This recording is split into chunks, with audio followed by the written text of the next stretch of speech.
शेख अब्दुल वाहिद रहमतुल्लाहि ताला अलैह फरमाते हैं कि एक बार मैंने अल्लाह ताला से दुआ मांगी कि ऐ अल्लाह, आपको जन्नत में जिसको मेरा साथी बनाना है, दुनिया में ही मेरी उससे मुलाकात करा दीजिए।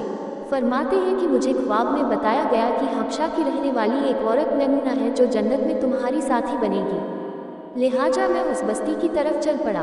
जाकर बस्ती वालों से पूछा तो उन्होंने कहा कि वह तो बकरियां चराती है और इस वक्त बाहर कहीं बकरियां चरा रही होगी।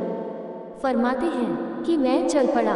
जब मैंने बस्ती से बाहर निकलकर देखा तो हैरान हुआ कि बकरियां एक ही जगह पर चल रही हैं और इधर उधर भागती भी नहीं हैं, और एक औरत पेड़ के नीचे खड़ी नमाज पढ़ रही है।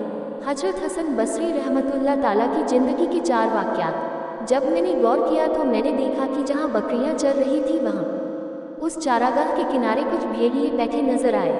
उन भेड़ियों की वजह से वे बकरियां कहीं बाहर नहीं भाग रही थी और एक जगह पर ही चल रही थी। जब उस औरत ने सलाम फेरा और मुझे देखा तो कहने लगी, अब्दुल वाहिद, अल्लाह रब्बुल इज़्ज़त ने मुलाकात की वायदागाह तो जन्नत बनाई है, तो फिर तुम दुनिया में कैसे आ गए? मैंने कहा कि मैंने दुआ मांगी थी जो अल्लाह रब्बुल इज़्ज़त के यहाँ कबूल हो गई।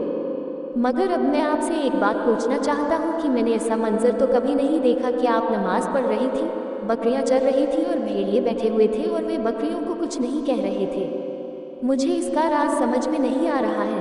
हजरत जुनैद बगदादी रहमतुल्लाह ताला अलैह और एक औरत का वाक़या।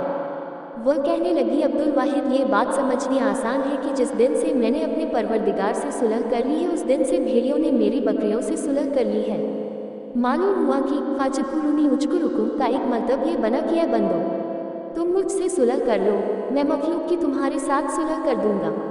प्यारे दोस्तों, अगर आप लोगों को हमारी ये पोस्ट पसंद आई हो और अगर आपको इस पोस्ट से कुछ इल्म हासिल हुआ हो तो नीचे दिए गए शेयरिंग बटन को दबा के बराए मेहरबानी इस पोस्ट को शेयर जरूर कर दे। शुक्रिया।